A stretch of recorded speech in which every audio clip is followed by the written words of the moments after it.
Hey, who'd you talk to? What's going on? It is me, Mike Leopard King, Mike L. This is legit Paranormal Open Bar, brought to you by legitpodcast.com. Basically, I'm about to play my favorite legit paranormal episode. Now, I want to make sure that this is clear. This is my favorite episode of legit paranormal.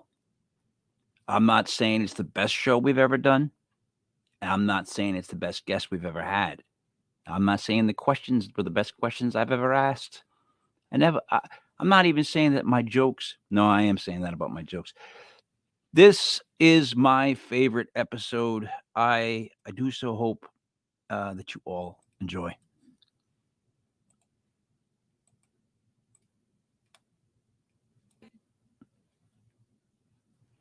Hey, who'd you talk to? What's going on? It is me.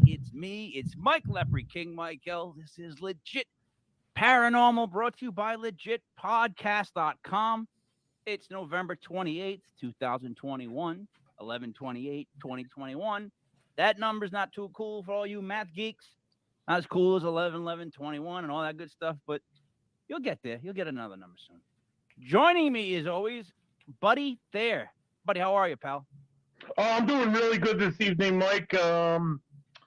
I spent a week in the hospital a few weeks ago. I felt like crap, and I spent a week exercising and adjusting to my new diet and having looking forward to my one very delicious beer at the end of the week, at the beginning of the week, whatever the hell you want to call it for me. Either way, I'm working. But tonight I'm happy to grab something straight out of Boston, like tonight's guest. It's Trillium. It's their Fort Point, which is named for where a section of Boston where one of their breweries are. It's a double dry hop, which means it's extra dry. It's only a 6.6 alcohol by volume, which is really small for me. Usually I do the 8s and higher, but this is just a classic. It's one of their flagships. I highly recommend it. It's very subtle. It's very dry. It's very good. Awesome, buddy. You know what? Tonight, what I'll be doing is, again, I'll be drinking Coronas. And what I do is my Corona. Here we go. I filled a missing part in the neck up with tequila. And That's a nice touch, Mike. I like that. Yep. Here's to you and your Corona and your tequila. I'll drink my good beers. All right, enough. So tonight's guest, we're happy to welcome author Michael Dank, born in New York. From a young age, he wanted to be a writer, and he came from two generations of family of writers for CBS News. He studied language, literature, and criticism at SUNY Albany and SUNY Hunter College, and he became interested in the Stoic sciences, including astrology and astrotheology, which are prevalent in his book series. Welcome to the show, Micah Dank. Thank you. It's good to be here. What's going on, Micah? Nothing much, man. How's it going? That was a bad day of football. Good day of football, bad day of football for me. You know, that kind of day. But I just moved recently, so that's been a bitch. That's always a bitch. So I what I like to do is I always like to YouTube somebody and see like their former interviews, just to get an idea of like what they talk about, where they go with stuff. You got a lot that you do talk about. But I guess what we got going on now is you have is it a 6-book series? Yeah, I'm actually finishing up the 7th one as we speak. Okay. Wow. And it touches on all different topics, but there's a big connection between astrology, the Bible, I guess, right? Yes. Am I somewhat correct? Yeah, that's basically it. Yeah. What is astrotheology? I'm sorry, I saw that in your bio, and I'm curious. Is that religion in the stars? What is that?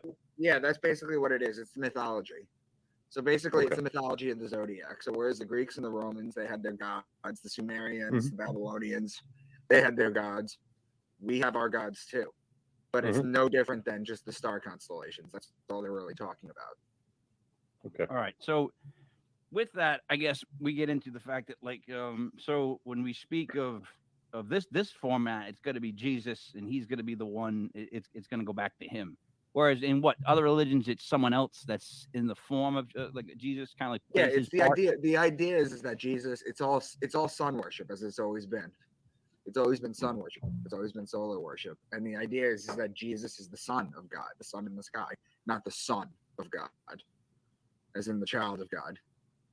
So they might be referring to the actual son and Correct. him talking to Jesus. Okay. All right. I'm with that. See, I don't know what I believe anymore. You know what I mean? I jump all over the place with stuff because we started the show about a year ago. I've been learning so much, and there's just some things that click with me, some things I don't understand. So, all right, we start with the zodiac signs. My always problem always was like how they connected the dots. Like in other words, if it was a connected dots book, it'd be a horrible one. That kid would look like he couldn't draw for beans. You know what I'm saying? Mhm. That's how some of the zodiac signs look. Like it'll look like this, and they'll be like, "That's a bull," and I'm like, maybe I just can't see it because I can't even see those 3D paintings, those pictures. I can't even. Right.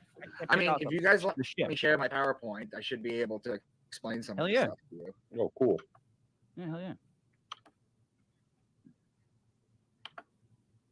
Because quite honestly, like that's my first part with it. Like I'm always like, all right, I don't even get the shapes. Like, how do we all agree on the shape? Because were we just looking for that shape because we wanted it to represent what we called it and like what it meant? Like what we looking for? Yeah, I mean, it goes back. So, do you guys see my presentation? I saw the whole thing, and when it goes around in a year, what each zodiac sign means towards that month, towards the sun, coming and going. Like the Leo is the line in the middle. Yeah, I watched like a couple of them. So what I'm trying to say was, here's where I'm confused. Wait, how do we all agree in the beginning that that's them? Well, it goes back. Can you see my presentation on the screen right now? Yeah, No. I can now. Oh, there we go. Nope. It's there. Oh, No, it's there now. Oh, yeah. Picture of you and nice picture. your wife and your kid. Oh, that's nice. That's a nice haircut you got right there. Look at Yeah. How about now? Really good in that. Did he look really good? He looks nice. Yeah, I like short hair. Cleaned up nice, Micah. How about now? Oh no, I can see it, dude. I don't know what Buddy's talking about. Don't listen to Buddy. I'm running this. I can see it on the screen. We're good. Yeah, we're good. I can see it. All right. So it goes back. Your question goes back to the Lascaux caves, which are 40,000 years ago. Okay. What these Lascaux caves are these caves in Lascaux, France, that these kids wandered into, and they found a bunch of stuff in the back of the caves.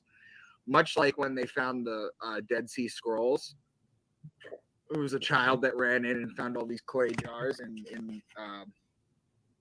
the cave. They found things like this on the back wall, and on the left top left you see the bull, on the right you see the many faces of the lion, and on the bottom you see Sagittarius, or you see the horse. Now in astrology, the bull is Taurus, the lion is Leo, and the horse is Sagittarius, just missing the guy with the bow and the arrow. They carbon dated this wall, and it came out to about 40,000 years, plus or minus 5,000 years. What they then did is they brought an astronomer with a computer, and they rewound the sky back 40,000 years on this computer program to where they were located exactly, and they printed out what they saw. They superimposed it on the wall, and the constellations lined up exactly. So where they figured out that the bull was those dots, we don't have that. But we do know that they've known about the zodiac for about 40,000 years. All right, so Michael, let's stop here for a second. Here's where I get this first part that confuses me. So we have the ability to date a drawing. Correct. Buddies, my small mind have a hard time getting over that. Like I think so, Mike. It's drawing. Carbon dating? How can they do? They use they can like look at what was used, the material that was used to how do you get the month? color on the cave walls? How is it dated, Micah? Well, I mean, you just scrape a little off the animal and you carbon date it. Oh, I see. Okay, so they can take a sample and date some of this stuff. Right. That's what they did. Yeah. It came out to about 40,000 years plus or minus 5,000 years. Wow. Science, Mike. It's a thing. But what I'm saying is they represent months or certain times. So how are they so good at this dating that they can come up with the year and the month? Like, in carbon dating? Well, what I'm saying is like to know that it represented the Leo, like that point of the summer, like they can get that exact. Or well, there's a reason they that created this program that wound back the weather. Let me go into this real quick. All right. Okay. There's questions you can ask in the Bible: how Jesus was able to heal the blind, how he walked on water, how he turned water into wine, why he had 12 disciples, why he was betrayed with a kiss by Judas, why he was dead for 3 days, why is his birthday on December 25th. All that could be explained with astrology. Now, Genesis 1:14 says, "Let lights appear in the sky to separate the day from the night. Let them be signs to mark the seasons, days, and years." So if you want, I'll explain the signs to you so you understand what each of them mean. Please. Yeah, but go back to the last slide for a second. So my problem with this is, this is based on the Roman Catholic version of the Bible and the calendar. So this is based on that, right? It's based on that. They came up with No, the these are calendar. based on the zodiac signs, these questions. They're not based on the calendar. You got to understand the zodiac signs and the months in the year do not line up. Anymore? Is that what it is? No, they never did. They never did. Like Aquarius would not be the month of January. It cuts between the month. Every sign has 10. There's 3 times 10. They're called deacons. That's where the church gets the word deacon from. There's 10 days times 3 in each zodiac sign. With that the sign is broken down into. But the months don't line up with the zodiac. They don't. But they used to use the zodiac. They didn't used to use the months. Okay. So it just got what? They just added more Roman, like, words. This is predating Roman, isn't it? But eventually they made it more confusing. By 40,000 years, guys. What I'm saying is they like attached all modern civilizations. What I'm saying is they attached it to months, where, like, in my head at least, whereas because people say to you, "What's your sign?" and you'll tell you they'll say, "All right, well, just what's your birthday?" and then you'll tell them your birthday, and they'll tell you your sign. So there's something that we've agreed upon that it's between these days. That's my whole issue with it. It's just it's always been like that. Yeah, like Libra starts on September 23rd. Yep. I'm what's known as a cusp. I'm a Libra. I'm September 26th. It's 3 days before or 3 days after the zodiac sign switches over. I'm September 21st, Micah. What are you? 21st of September. Okay, so you're a Virgo. Yeah, I'm 3 the other way. I used to hate my sign as a kid. Did you? No, you're a Libra. You got lucky. The scales. I'm a Gemini. I'm like that. You're the twin heads. Mine was always personality type person, but I'm not bipolar. Go figure. Yeah, but mine was always this like a picture of a virgin girl with either like wheat or like a big vase, right? There was nothing cool about that as a kid compared to like the Taurus and the Capricorn. There is actually. Well, I didn't know it at the time. You know what I mean? I'm like, yeah, I just got this girl holding wheat. Like, you know what I mean? So I would love to be told about the signs because it'll probably, again, reinforce what I've been trying to figure out. So I'm sorry, you started me on a wormhole of Micah Dank. That's the issue. So you went down your own personal wormhole, and then today I just started watching videos that you were in it, and I was watching different things, and now I'm at this point where I got to ask these questions because now I'm losing my mind over it, dying to know. So yeah, please break it down. Aquarius is the first sign, which is represented by the man with the water pitcher. It goes back to the story of Zeus with Aquarius. So Aquarius goes back to the Greeks. Zeus saw a 14-year-old boy on Earth that he wanted in heaven. His father wouldn't let him bring him up. So what happened was Zeus ended up making a deal with the father. He gave him land, animals. He just basically made him very rich, and he allowed the boy to go up to heaven. When the boy was in heaven, he was feeding the gods from that water pitcher a drink called ambrosia, which is the nectar of the gods. It's what they used to drink. Now, the boy got fed up with doing this after a while, so one day he just took the pitcher and he went to the side of heaven and poured it over, which caused the flood on Earth. That's where the Greeks get their flood story from.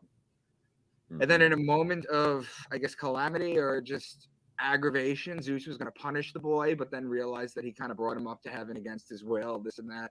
So instead, he kind of immortalized him by making him the constellation of Aquarius, which is the man pouring the water out. So whenever you hear the words son of man, man, baptism, because this is how you baptize someone, water pitcher, fountain, stream, river, pond, lake, they're talking about Aquarius. Pisces is the sign of the 2 fish in the water. So all the water examples that I previously gave you apply to Pisces too. So the first two that I talk about are water signs. Then Aries is the ram. And in Aries, you have March 21st, which is the spring equinox. It's a 12-hour day, 12-hour night. It's also the Passover, or the passing over of the sun over the equator. See, in Judaism, the Passover is when God passes over Egypt. And anyone that doesn't have the lamb or the ram's blood, Aries the ram, blood spread on their doorpost, they kill the firstborn son. In Christianity, the passing over is changed, and it's called the resurrection of God's son. So whenever you hear ram, lamb, shepherd, ram's horn, you're talking about Aries. One question, Micah. The one before Aries. What's the sign right before Aries? Pisces. Pisces. So Pisces is like the Kraken from Clash of the Titans. That would be like a Leviathan, right? So that falls into that whole thing. Is there any truth to the Kraken? I'm being serious too, because it's in all kinds of different folklore, and I always seem to read it in all different types of mythologies. Yeah, so it's all astrotheology. It's all astrology. Okay. There are things you could talk about that don't exist, which I'll get into later in the presentation if I make it to the end of it. But yeah, no, this is mostly astrology, and you'll see why. All right, go. So Taurus is the bull, and when you look at the sky and you see Taurus during the season, so you wondered about the bull. You'd see those dots in the sky, you'd know it was the bull. When you see the bull in the sky, you have to, as above, so below, put the plow on the bull on Earth so that you can plant the seeds, so you can harvest in Virgo and Libra. Okay. Now we have machines that do that now, but back in the day, they used to need a bull to pull the plow. plow. Okay, so whenever you hear bull, ox, calf, cow being a female bull, they're talking about Taurus. So when those stars were in the sky, it meant it was time for them to do the bull work, like to get out there and do the work. Yeah, when you see the bull in the sky, that means you have to put the plow on the bull. There, perfect. Thank you. All right. Then Gemini is the twins. It's the story of Castor and Pollux Troy, whose sister was Helen of Troy. It's the story of Achilles. So whenever you hear twins or brothers, you're talking about Gemini. All right, wait, but isn't Achilles non-Bible? Okay, but so was Aquarius. Aquarius went back to the Greeks. So we're jumping all over the place, grabbing. All right. Next, I'm with you. The Cancer is the crab, and it's a sideways moving creature. So what the sun does is, starting on December 25th, it rises a degree. The next day, it rises another degree. And then the next day, another degree. And it keeps rising a degree a day. The days get longer, the nights get shorter, it gets warmer and warmer. When it hits June 21st, just like the crab that walks sideways, it stays there for 3 days. It stays there on June 21st. That's the summer solstice. It's the longest day, the shortest night of the year. Then for 3 days, it stays at that same degree. So it technically walks sideways in the sky. It's a metaphor. Then on June 25th, it drops a degree. And then the next day it drops a degree, and it keeps dropping a degree until it hits December 21st. When it hits December 21st, that's known as the Day of Death. That's the winter solstice. That's the longest night of the year, the shortest day. The sun doesn't rise above the horizon that day. So the ancients used to look at it and say the sun died.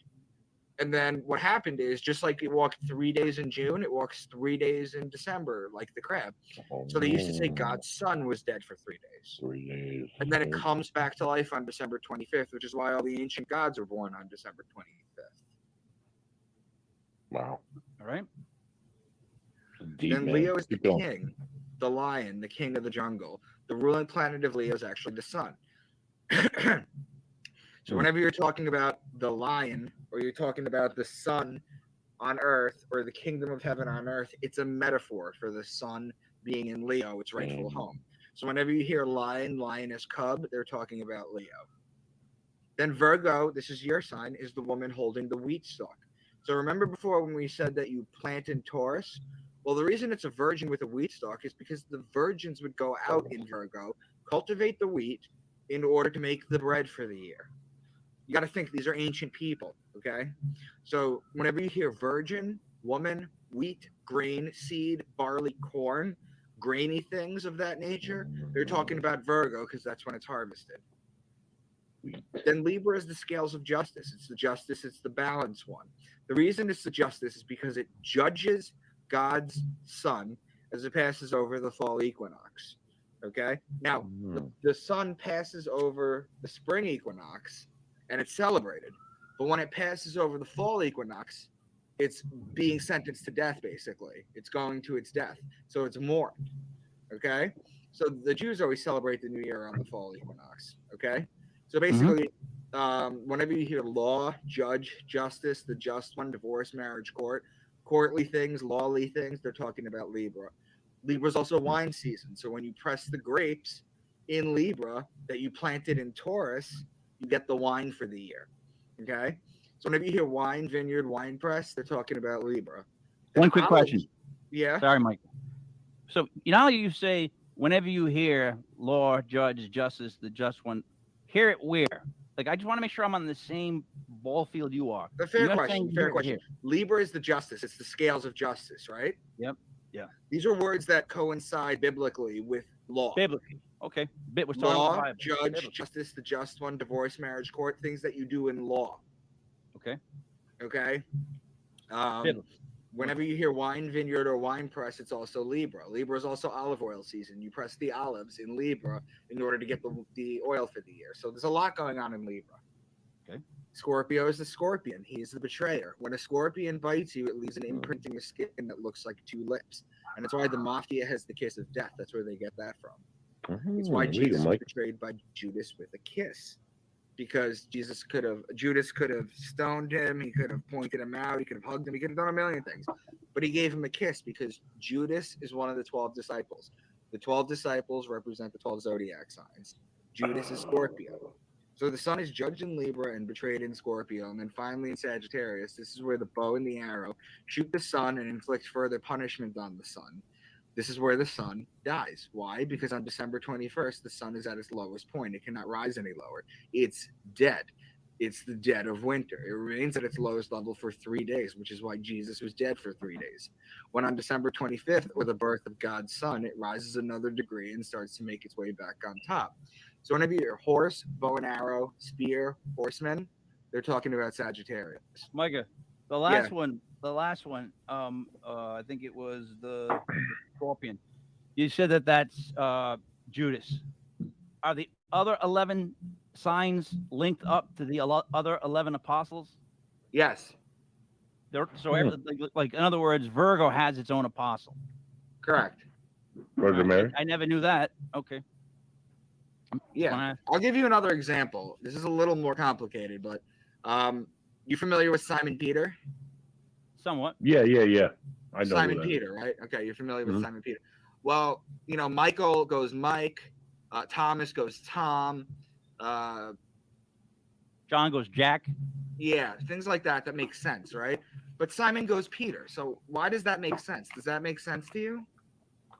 No, not at all. I don't know why anyone named their kid Simon and then come up with the nickname of Peter. Right. Well, it makes sense if you know your astrology. Now, I told you Judas was Scorpio. Yep.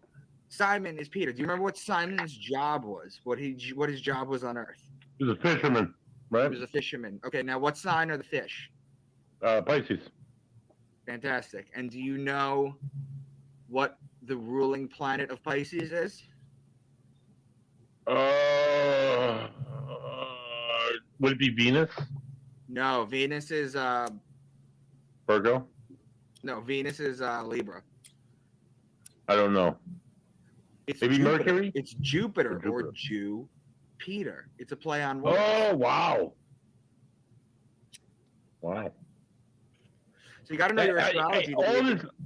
What? Mike, I got to tell you, being somebody who was raised Catholic and went to Catholic school for the better half of 8-9 years, a lot of what you're saying is like raising a lot of Catholic flags or showing me a lot of the ties that Christianity actually had to paganism at one point. A lot of their beliefs and a lot of the Christmas itself was based on a pagan holiday, right? It's all kind of interrelated. Correct. But that's because it's never changed. It's always been solar worship, and I'm going to show you that. Oh, please go on. This is really fascinating. Capricorn is the goat because the goat likes to climb the mountain. That's what the goats do. The goats are good at climbing the mountain. Now look at the zodiac wheel on the right. Capricorn's at the bottom. So if you imagine a sun walking along the wheel, climbing a degree a day, every day along the wheel, he starts the climb in Capricorn. He starts the climb up the mountain. Okay? So And this will January is hit the a sun lot coming of back. nerves with Catholicism. And but basically this is what it is. I mean, I'm not trying to piss anyone off or anything. This just is what it is. That's Now, actually a good way to put things. Definitely makes a lot of sense, man. Now there's Well- names for Jesus, okay? That you give to him in church. That people don't know when they venerate these names. It's astrology. Okay? Remember, Jesus is the sun, right? Yep. Mhm.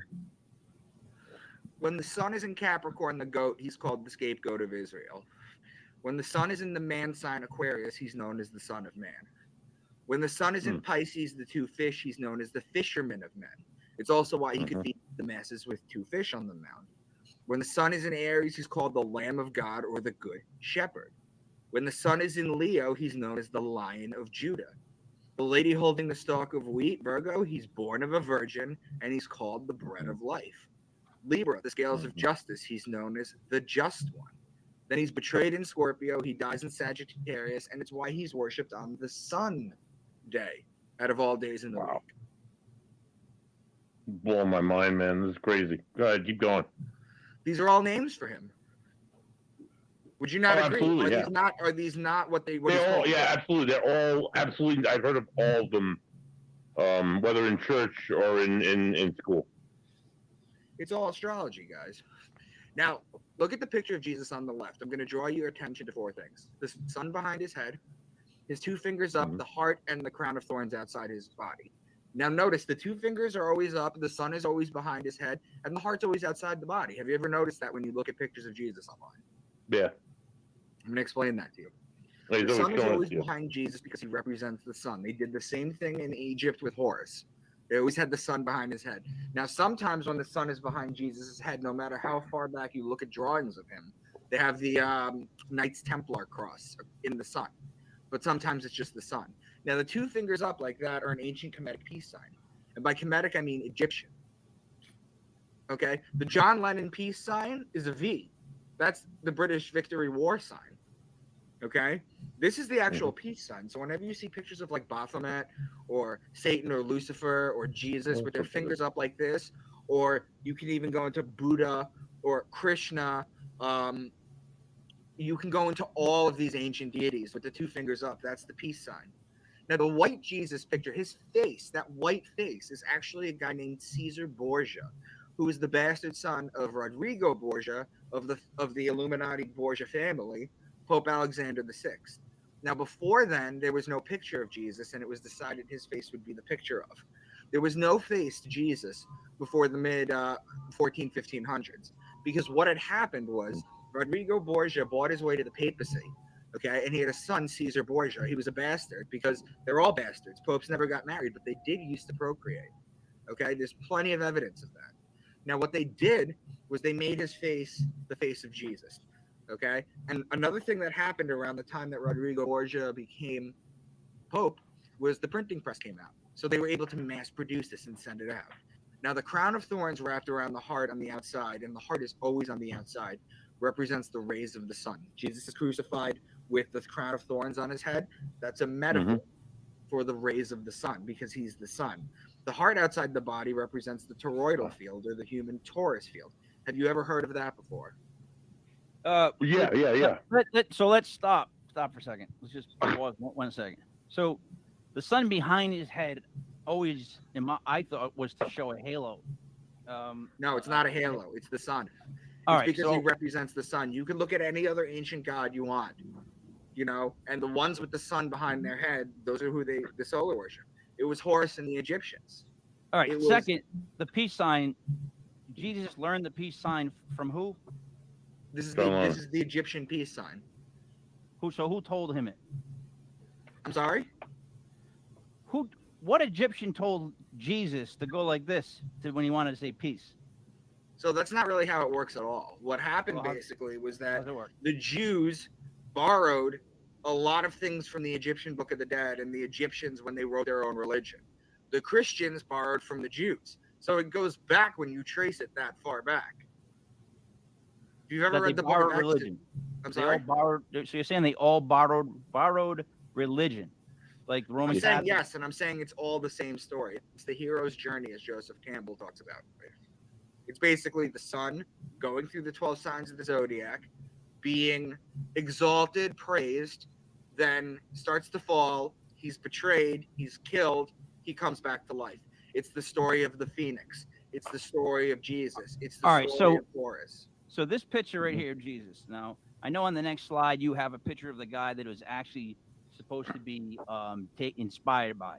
And I'll be honest, if that guy was like working for the cops as a sketch artist, I'd fire his ass ASAP. I mean, it looks like it looks nothing like the other version to me. Like, yeah, he's got a bit of a goatee, but it looks nothing like how luscious and beautiful.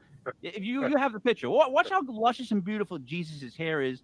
And then this guy, I forget his last name. Man, I was trying to learn it. His hair's like Mike has got it. It's the next on his. So the toroidal field is this. It's an electromagnetic field out of the heart that extends 6 feet outside your body. That's why the elites are trying to keep you 6 feet apart during this pandemic, because your heart interacts with other people's hearts who are right next to you.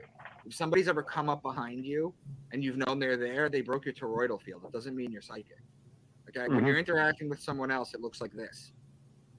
Okay, this is the inspiration for Caesar Borgia. The question you have to ask is how Jesus, okay, and his name wasn't Jesus because the letter J didn't come into the alphabet until 1584. His name was Yeshua. Yeshua ben Pendera is actually his name. Okay, how is there a white dude in the middle of Israel? Egypt. Yeah, I know. Yeah, right. The guy on the right is Caesar Borgia. That's where he was inspired from. All right, but what I'm saying is, all I was saying was that's a really rough version of like being inspired. Basically, he was like, yeah, all right, long hair, check. Beard, check. Eyes, check. You know what I mean? Nose, check. But it looks completely different. Like I'm telling you, the guy on the left looks so beautifully drawn as opposed to the guy on the right. And it's always like, I wonder what he looked like as far as he was 5'10", 5'9", right? Dark complexion, right? Curly hair. If you just was really alive, that's what he would look like, right? Right.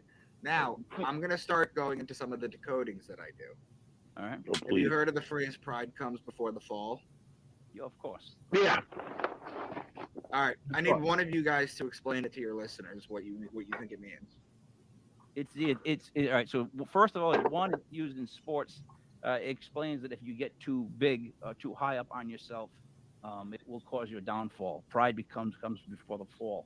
Also, what I was taught was prides are lions, and somehow the lions come, which I guess would connect you to Leo, because this is what I'm trying to do in my head right now. So it comes before the fall, which would mean it would come before August, September. So let's say that's it. Let's say that it also represents the lions coming in before the fall. Right. So you've seen this presentation before. Yeah, I said that one in the beginning. You keep saying things to me like I don't know that I read it, so I'm just playing along. I figured that maybe that's make you feel better if I do that. Oh, I don't know, but I'm trying to tell you. Of course, I watched it, man. Goddamn. Who's So in let that me get this cigarette? straight. You don't believe any of this at all, do you? No, you see, you think that. That's my favorite thing right now. You think that, but I believe you a lot. I have a hard time with them mismatching this. Like it's an amalgamation of different like religions. Like There's a word for it. It's called syncretism. Okay. All right. Why is it so weird that you said it yourself? Christmas with the Christmas tree, Santa, Right. Santa Claus, the Claus drum. You say it with different things right there. He said. How Buddy said that. Buddy did say that. well how they borrowed from previous things. That's Yeah, what but everything is. But who? I get that, dude. Here's my question. So who borrowed all this stuff and put this together? You know what I'm trying to say? I mean, it's a combination. So in 100 AD, there was something called the Senate of Jamnia, and that was in Jamnia, Israel. And what they did at the time was because, believe it or not, at 100 AD, 100 AD, they did not have the books of the Old Testament canonized, which means they were read out of order. There wasn't a specific order for them. So what they did was they got a bunch of politicians and a bunch of rabbis together and put them together. Now, an interesting thing happened too, is that in the year 70 AD, right around the time of the Second Temple's destruction, there was a book called Mark that came out, which is the oldest gospel. Okay, Matthew's not the oldest gospel. Just like Genesis is not the oldest book in the Bible, Job is. They were just put in a specific order. So they deliberated whether or not to put the book of Mark in the Old Testament. Okay, so there's been a lot of changes, and then you know about the Council of Nicaea in 325. You know, there's been a lot of changes along the way. I can't tell you who wrote the Bible. I can't tell you who did this. I can only tell you where it came from and what it means. I guess what I'm saying is, so the months of the year, that's agreed upon by like the Roman Catholic Church, because like somebody who grew up in Africa his whole life has no idea what January means. Has no idea what like September is. You know what I'm just trying to say? So, well, actually, that's not entirely true, because the somewhat true though. The Ethiopians, okay, they have our calendar too. It's just different. They have 13 months of 30 days, 12 months of 30 days, and 1 month of 5 days, and their new year starts on September 11th. So everyone starts using it, but you'll find that the zodiac is what really ties everything together, whereas the calendars change over time through the Mayans, through the Egyptians, through whatever you want to talk about, the Dagons. But basically, it all ties back to the zodiac, which all remains the same. All right. So, does the zodiac exactly match again? So, how do we know exactly when it does start? Because, like I said, someone tells you your birthday, they tell you that it's this. Is it every single year at the same time? Right? The zodiac, the year of the zodiac starts in the middle of Aries on March 21st. That's the day that the sun passes over the equator. Okay? That's Aries. Aries starts the zodiac year. Pisces ends it. Why is that? Why didn't they just stick with the regular thing? So the only reason that January 1st or December 31st at midnight is known as the new year is it's astrology, but it has nothing to do with the zodiac. Okay, on December 31st at midnight, if you were to go outside and look straight into the sky while everyone's banging their pots and pans or whatever, you will see the North Star. Okay, you will see the North Star at the top. It's at its height. Okay, it doesn't get any higher than that. Then you follow a line straight down. You have Earth. You follow a line straight down. You have the sun. Okay, perfect. It's a perfect celestial alignment. Because the North Star was so important, that's why they started the year. Aside from that, there's no significant reason the year starts in January 21st. The Jews celebrate Passover. The Christians celebrate Easter. Okay, so this is why it's in Aries. It's always in Aries. So two things. One, I totally understand now why we started on December 31st because of where the North Star is. Secondly, I don't understand why you would celebrate with pots and pans. That just doesn't seem like it makes much sense to me, Micah. I would use like those pop things, or I'd shake up some champagne or some stuff like that. You know what I'm saying? I don't know. Weird choice. Don't you think? Pots and pans? Well, that's how they used to do it here. I'm in Long Island, so that's how they do it here. I get it. Hey, I get it. They probably did it around here too back in the day. All right, so here's something I wanted to ask you, because this was like near and dear to what I've been reading on. Can we talk about DMT for a second? Sure. Was this something that now you did do DMT, correct? No, I have not. Okay. So I do it every night, but no. All right, so you didn't, but you know people who have, or you've done a lot of work into it where you know about it, correct? Right. Okay. I'm trying to come to grips with exactly what happens with DMT, because you hear from so many different people and it's confusing. Like I heard from Mike Tyson, and of all people, like he confused the shit out of me. He was like, when it hit him, he felt like, wait, no, yes, wee. And this is Mike Tyson going, wee. So I want to hear from somebody more intelligent. Does that mean it's just like you feel like you go? So DMT, For people who don't know what it is a drug. It's a chemical called dimethyltryptamine that is produced primarily in the pineal gland of mammals. Mm-hmm. Some reptiles too, and a lot of grass carries DMT as well.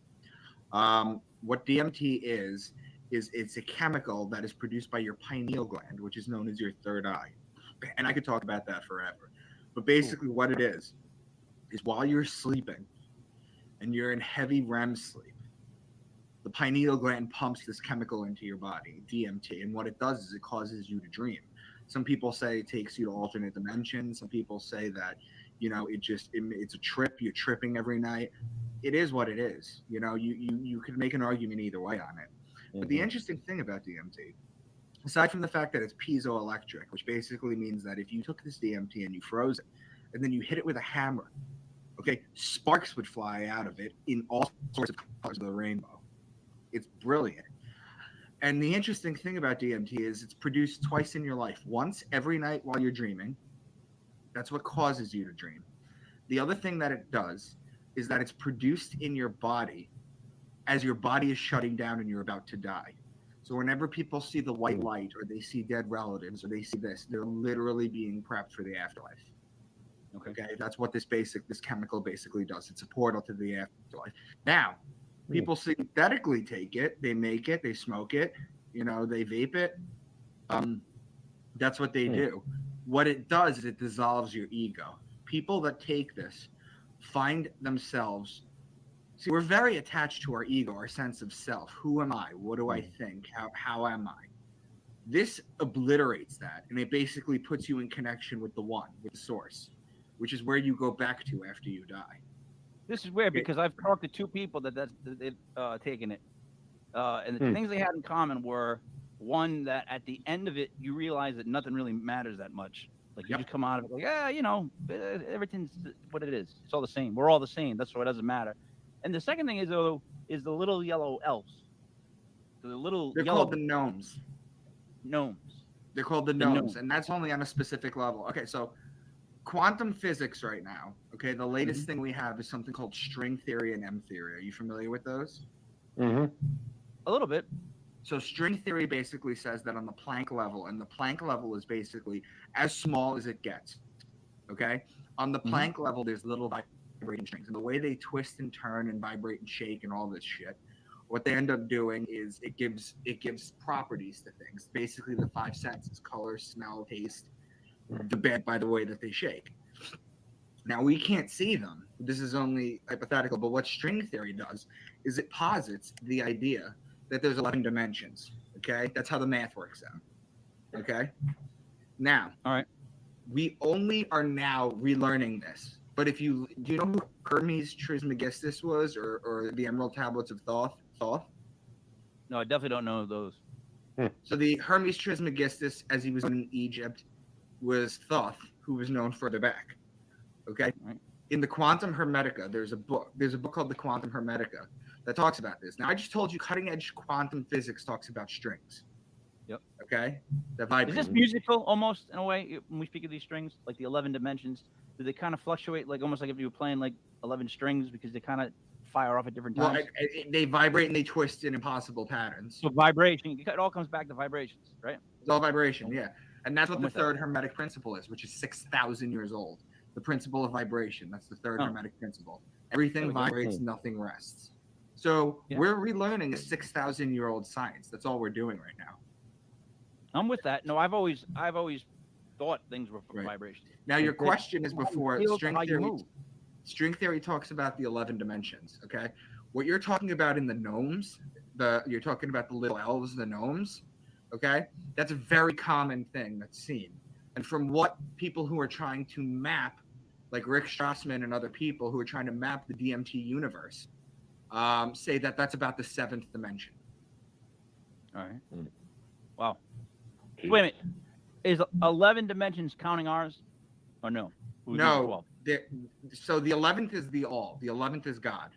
But I mean, number one. Are we number one? Or are we just not counted in those? No. Think about it like this: plants are number 1, animals are number 2, humans are number 3, time is number 4. Okay. Okay, and then from there on, we don't really know. Okay. All right. See, now that makes more sense. What's Mike? You're talking about dimensions. It has me thinking. I'm a ghost guy, and we often talk about ghosts coming from different dimensions. What's your feel on that? What's my feeling? I'm sorry, you guys are I know, very but low. do you And think it's that? not your fault. Do you think I that don't know spirits? why. I'm sorry. I'll explain, buddy. Let me explain what you were trying to say. Yeah. Buddy's trying to say that. Do you think that ghosts exist because they're a different universe crossing over at a time, or do you think that they're from this universe and they stay, and they can like stay with the It's feel, an whatever the interesting higher thought. feeling So was? you guys are familiar. You guys know that time is only time is relative in our dimension, right? It's a straight line. Yep. In our dimension. Space and time is a straight line. There's things physics tells us that that light bends around large objects and slows down a little bit. But everything basically works on speed of light and time. Okay? Didn't NASA Now, once as you get a blip? accelerate, Micah, didn't NASA once get a blip in the timeline? Meaning, like, it actually made like one of those blips. So they trotted on at different dots saying this is where other dimensions could cross through. I don't know when it happened. Like, I want to say like 20 years ago or something like that. They report it was a weird, stupid story about how they reported it made like almost like a blip, like not a heartbeat, but a very tiny one, like a boop. And they were just saying that the study of that and the way that they did that shows that there could be other timelines that would go through where the blip was, like dots going up and dots coming down. Does that make sense at all? not really familiar with that, to be honest. Really? All right. That's what I heard. That's one of the things I read. I got to dig that up. It's like an old story about the blip, and they were trying to explain that that's where they could be other things. But please go ahead. So it's just my linear, point just that I was linear. trying. My point that I was trying to make before was that time only works in our dimension in one way, in one linear way. It's not be chaos. You know? However, when you leave this dimension and you go to higher dimensions, time becomes what's called malleable. Okay? It becomes more rubbery. Okay? You can see to the past, you can see into future. Okay? By everything encountered, physics would tell us, or quantum physics would tell us, that if you believe in reincarnation, your next life could be 100 or 200 years from now, or because time is malleable, you could have been born to medieval Europe 1,500 years ago or 500 years ago. That could be your next life. Now, see, this makes me sound like I don't believe it, which I do. But then people would say, well, I mean, like, how do you know, like, how do you know when you're gonna go, like, how do you know that this happens on this level? Like, who's got the evidence to back up the fact that happens on that level? We could see evidence of it. We could see that time slows down when it goes around large objects. Okay. There were two twins that work at NASA. One of them went to the space. One stayed on Earth. They synchronized their watches. When the guy from space came down, he was visibly, very shortly, younger than the guy who was here. I remember that. You remember that. So, all right, but so then that's saying so that the next level is outside of the Earth? Going out? Right. This is just a realm for souls to grow. Okay. I'm trying to put it on a map to it. You know what I mean? I'm trying to get it so that there's a lot of people trying to figure out where it all lays, you know? So the DMT, do you think that it was a positive for most of the people that took it that you know of, or are there ever been any negative times? It only lasts quick, right? Yes, but there's ways that they extend it right now. They have what's called the DMT drip that they started doing studies with. Have you heard of this? No, but hey now. No. They hook you up to an IV, and they slowly drip DMT, so it keeps you under. Wow. And they're using it to monitor the other realms. Wow. Imagine that. You've heard of shared dreaming. That's fucking deep, man. Where multiple people the same dream. Multiple dreaming. No, we're all tapping into the same records, the same Akashic records, basically, same everything. Okay, so it's very similar that people would have similar DMT dreams. But what happens with DMT? So what happens with DMT is what happens Buddhist monks that spend their life trying to dissolve their ego. Okay, Buddhist monks try to spend their life dissolving their ego. When they meditate, having no thought. then sometimes they get a spark that shows them creation. Okay. And it's so profound, it changes their life, even from where they are in a maturity sense. Whereas people here don't have the kind of time with their everyday thing to do that, so they take DMT and cheat. Mm-hmm. So you think people that take DMT are cheating? Yeah, a little bit. Cheating what though? I mean, it's definitely the idea of meditating for 30 years and really activating all your chakras and doing all that stuff, sure. Do you think that's cheating? If a guy takes a drug compared to a guy who sits outside for 30 years? I'm being honest. That's cheating? Yeah. It's like taking Isn't that steroids, isn't Mike. that It's like taking steroids in sports. All right, but I don't that's think not it's called bad. progress. You're getting me wrong. I don't think that. That's Okay. progress. It's the Progress. same way. Let me ask you a question. Okay. Go Me ahead. and you clearly, Mike, me and you clearly, we both lift. Okay? We We do? both lift. Let me ask you a question. Huh? I said we do. I haven't lifted in a long time. I'm being honest. I'm just assuming, looking at you, that you lift weights. All right. Well, maybe it's just a shirt. Just pretend for a second that you do then. Okay? All right, Now, if I I start have. taking HGH, right. Yeah. Now, if I start taking HGH, okay, that's cheating. Putting the work in. Mm-hmm. So here's where that comes into play. We're talking about cheating. Cheating how? In the sense that you're willing to put your body through negative stuff and be able to afford your family lifetime of security? Or are we talking about you're just this guy in the corner, Joey Big Biceps, who just wants to take it so he can be bigger than his friends? Because to me, they're two totally different people doing two totally different reasons. And I think Exactly. taking But a now you're DMT expanding the pill, conversation. but taking a DMT pill, But you're to me, expanding. Yeah. if I could do it, why would I not do that? Why would I say, well, you know what? I'd have put the 30 years in of sitting and meditating, so I shouldn't take this drug that lasts like 5 minutes that apparently I didn't makes me say you understand should. that I don't I just exist. said that it's cheating. The right way to activate your DMT and to do that is to meditate for these years and to become a shaman, basically. All That's right. the I right get way to that. do it. But I don't think I'd now call it anybody cheating. on the street can do it. You must believe in the Tuck rule. Did you go for the Tuck rule? For the Patriots against the Raiders, remember Brady brought it down, and then it was a Tuck rule. Technically, it was, but it wasn't. You know what I'm trying to say to you? Like I'm with you on that. I understand that it's cheating in a way, but I feel like maybe it's not because it's like a new way to achieve this. So if it's something new, Yeah, I agree with you. There we go, It's man. an Let's come up accelerant. with Can we call it an accelerant? Okay, that's Mhm. good. Yeah. Let's call it an Definitely. accelerant. All right, I'll take my cheating. Let's call it an accelerant. That's what it basically is. So that just comes down to like, does it matter? Does it not? All right. So the other thing though too was that blew my mind was you had a near-death experience. Am I correct?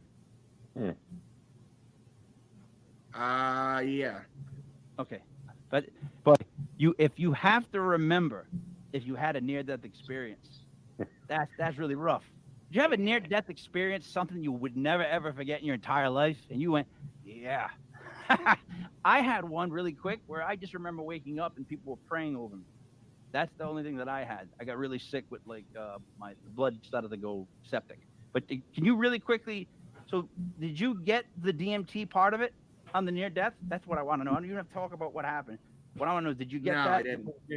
All right. So I you didn't. didn't I'm have not going to that. go into details about what basically happened. All I'm going to You say don't have is that. Yeah, all I'm going to basically say is that. Mike, have you ever had surgery? Surgery? Surgery, tons of surgery, yes. Yeah. Tons, Have you ever been put under? plenty times, Yep. a lot. When they put the mask on you and they tell you to count back, Yep. the very next thing you remember is waking up groggy and sore in the hospital bed, right? Oh hell yeah, you get the two and it's done. But you're out like a light for like 4 to 6 hours, depending on what you're getting done. Yeah, I always worry about what they're That's doing what to me. it's basically like. You're not dreaming through it. The word anesthesia means literally with anesthesia. That's kind of what it's like, which is kind of what your dream is until you start to dream. You're lying there for hours and hours, just unconscious, not aware of anything. And then out of nowhere, a dream pops in your head, or something happens. You see what I mean? And in those two circumstances, you're not always thinking, you're not always experiencing something. So the brain shuts down, and then at certain times when it gets into just the deeper sleep, that's when the dreams start. Does that make sense? Is that fact? That's what it basically is for me. All right. So, buddy, are you with that too? Like, so that you, pretty much when you're sleeping, you're kind of working at it, and then when you finally fall into the deep sleep, the REM, that's when the dreams start. Yeah, I've had limited dreams throughout my life because of sleep apnea, but I have had some dreams like I believe that could be spiritual, like those who were already passed on came to me in a dream and were clear, and I could hear their voice, and I can remember it in detail to this day. It's something about just something about that where a spirit can like talk to you via dreams. I think I think there's a whole lot more to it than we're actually. Do dreams happen often in the morning, Micah, or is that just because it seems like that's when you wake up? But the dreams, is that more of a fun time? So they used to say that an average DMT dreams 30 seconds, even though it feels like days or weeks. Remember the movie Inception? Yes. Yes. Sorry. Did you see Inception? Yes. Yes. Yes, I did. Inception did a fantastic take on levels of consciousness and fluctuates. They used to say that dreams were like 30 seconds long and wake up. Most dreams, I don't think they happen right before the morning specifically. Like if you're the kind of person that gets up a couple times to pee in the middle of the night or whatever, then you're gonna have a couple of dreams. Because some people sleep throughout the night and then they'll have their dream at the end of the night. Some people get up 4 or 5 times in the middle of the night. You know what I mean? Yeah, I'm just trying to attach them to when I really fall asleep. I'm just trying to figure that whole out thing with the way my mind works. Other questions. So let me ask you this: did you ever do music? Because I heard that you were considering acting for a while, and then I was an actor. And I store model for a couple of years in high school and college, and then I. That's weird. Buddy was a model too for a long time. Right, buddy? Right. Brute by Fabergé. By Fabergé. It's his silhouette. That's what it is. He turns sideways, you'd see it. Then you'd be like, Micah, wow, you're right. See right there. Look, that's handsome. That's what handsome is. So, yeah, you think I'm coming at you. I'm just an Italian from the Northeast. This is how we talk. Like, it really is. We just ask questions because that's what we do. So I watch stuff of you and I got questions, so I ask you questions, and you're like, why is this guy asking me questions so much? Well, no, I'm not saying why you asking. I've been studying, and I've been studying and coding things for 8 years now. I started this in 2013 in Boston when I moved there. I moved back to Long Island. I started doing this stuff. I teach this stuff now. So it's not me saying, why is this guy asking questions? It's me annoyed with myself thinking that I'm not explaining it well enough.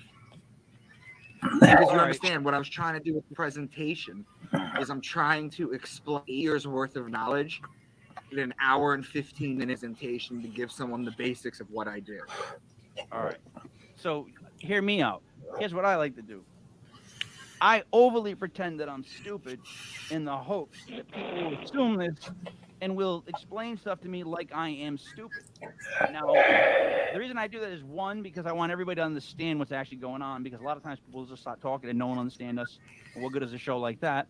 And two, quite honestly, I get a kick out of it. And for like the first 15 minutes, you pretty much told me like I was dead stupid. I was just complying with it. Like I'm just going, I think like you're so up here, which is a good thing, positive, that you like have a hard time relating with the dumb. Do you get aggravated by the dumb people a lot? Because I'm a sports guy. I know them really well. So that's why I guess I deal with them so well. I'm good at being one when I have to. Like, you just have a hard time with dumb people. Is that, can we say that's a fact? No, it's not that. It's just that I'm used to talking to people who know a teeny bit of what I do, or a little of what it is. I don't want to come off as an asshole because I'm really not. You know, if anything, it was me just, I guess, because I have a long Get out of session. We only have an hour, and it usually runs me over 15 minutes afterwards. Yeah, well, I try So to make it's sure not that me thinking you're stupid. I don't think I'm at all.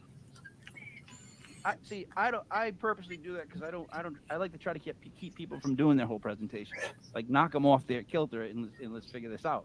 So like my issue again is all I'm saying is the borrowing of different things to make one uniform thing. That's the only problem I have, because it's like when you borrow from something, you're saying it was right, but like just about that. You know what I'm saying? Like that's where my issue is, and that's what I've been trying to like wrap my head around. I understand everything else, and I too believe vibrations is everything, but I'm just figuring out, like, way back, someone had to make the decision to borrow that from this, borrow that from this. That's where I have issue. And the dating of the certain things has always blown my mind. Like I can't, I wore a shirt out last night that I got in 03, and Dave was like, "Well, that's a nice shirt." And I said, "You can't tell that this shirt was back from the douchebag days, like when the shirt was like Ed Hardy or something stupid like that." You know what I mean? Like, come on. Like it's dated. You know what I mean? I can't even put my finger on a shirt. So my point of view was, you're looking at drawings in a cave, and people are able to go, "Yeah, that drawing was from 4,000 years ago, and it was in this, like, around this time." And I'm like, "Holy shit, that's Well, you gotta incredible!" understand. You gotta be able to read. You gotta be able to read Hebrew. You gotta understand your Greek, your Italian, your English. You gotta be able to understand this. It's called syncretism.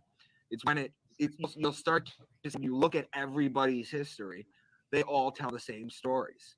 They do. They just borrow from different things. Like in my presentations, I borrow a slide or two from other people's work. Is it because I thought that they were? Yeah, I thought it was like the best part of it. That's what he did. That's basically what they did. It's like a mixtape. However, it's from the Roman Catholics' version of a mixtape. That's my other issue too. It comes from their words, their kind of month, their kind of like year. It's like they got everybody's information. They were like they stole these different sounds from like the rap group down the street. And they did. I'm a fucking. Next thing you know, it's like Fishbone, or it's like a band like Faith No More, and it's like, where the hell did they come from? They can do everything. So that's my point. Which is like, you know what I mean? Like where they put it together. Like, musicians do the same thing. Musicians borrow.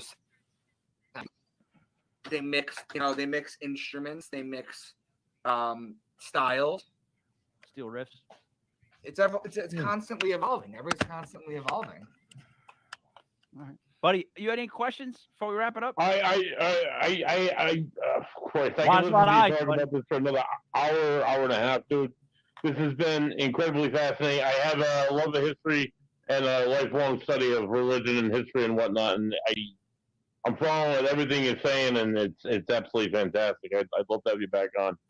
Are we wrapping? Is this the wrap? This is my last thing I'm saying here, Mike?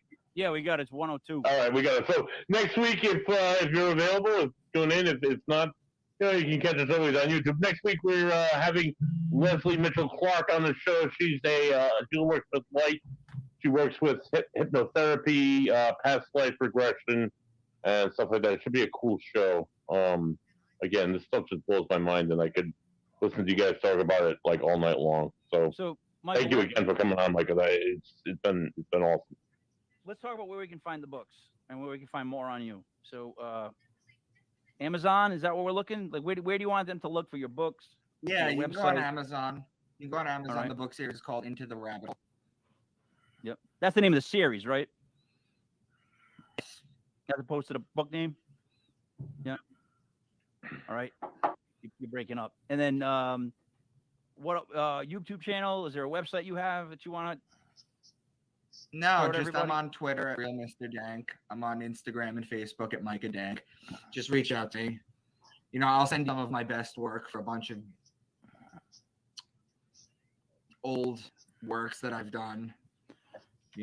With this astrology, astrotheology, I've done like all the books of the Bible, the Code of Hammurabi, the Enuma Elish, the Quran, the Code of Hammurabi, all tie back to the sun.